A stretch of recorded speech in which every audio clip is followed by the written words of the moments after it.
আসসালামু আলাইকুম everyone, welcome to আখি কুকিং। তো আজকে আমি আপনারা দেখাবো কিভাবে আপনারা বিয়ে বাড়ির মতো জর্দা বাসায় তৈরি করতে পারবেন।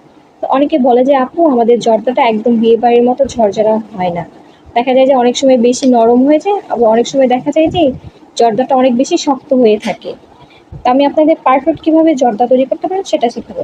তো প্রথমে আমি ফ্লাওয়ার চালগুলো ভালোভাবে ধুয়ে নিচ্ছি। ফ্লাওয়ার চালগুলো আপনি ভালোভাবে ধুয়ে নেবেন, কারণ হচ্ছে ফ্লাওয়ার চাল অনেক ময়লা থাকে। তো প্রথমে আমি একটা প্যানেতে পানি বসিয়ে দিয়েছি, এর মধ্যে আমি অল্প একটু লবণ দিয়ে দিচ্ছি, আর দিয়ে দিচ্ছি এখানে খাবার যে তেলটা আছে সেই তেলটা আমি 1 টেবিল চামচের মতো এখানে দিয়ে দিয়েছি। তো এরপর আমি দিয়ে দিচ্ছি এখানে হচ্ছে জর্দার যে কালারটা আছে সেটা। আপনার এই জর্দার কালারটা যখন দিবেন তার আগে আপনার পানি দিয়ে একটু মিক্স করে তারপরে দেওয়ার চেষ্টা করবেন, তাহলে কি হয় এটা আরও ভালো হয়। আরও আমারটা কিছুটা দলা দলা হয়ে গিয়েছিল, তাই আপনারা ওইভাবে দেওয়ার চেষ্টা করবেন। তো এখন পানিটা গরম হয়ে আসছে, তো এখন আমি এর মধ্যে পোলাও চালগুলো দিয়ে এটাকে আগে ফুটিয়ে নেব। তো আমি এটাকে আগে ভালোভাবে এটাকে ফুটিয়ে নিচ্ছি। আমি এটাকে হচ্ছে 80% পর্যন্ত হচ্ছে ফুটিয়ে নিব।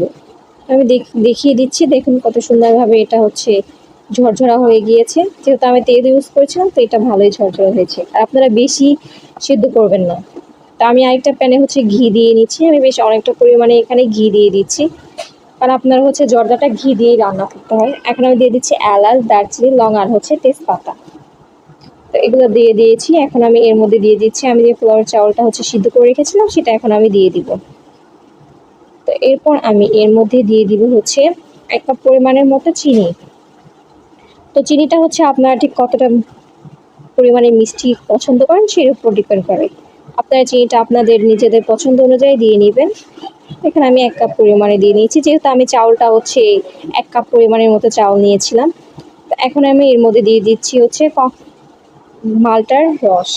আমি মালটার রস দিয়ে দিচ্ছি 2 টেবিল চামচ। এখানে আমি কিছুটা পরিমাণ লবণ দিয়ে দিচ্ছি, যেহেতু এটা মিষ্টি হবে সেজন্য আমি এখানে লবণটা কম ইউজ করেছি, জর্দাতে লবণ বেশি ইউজ করতে হবে।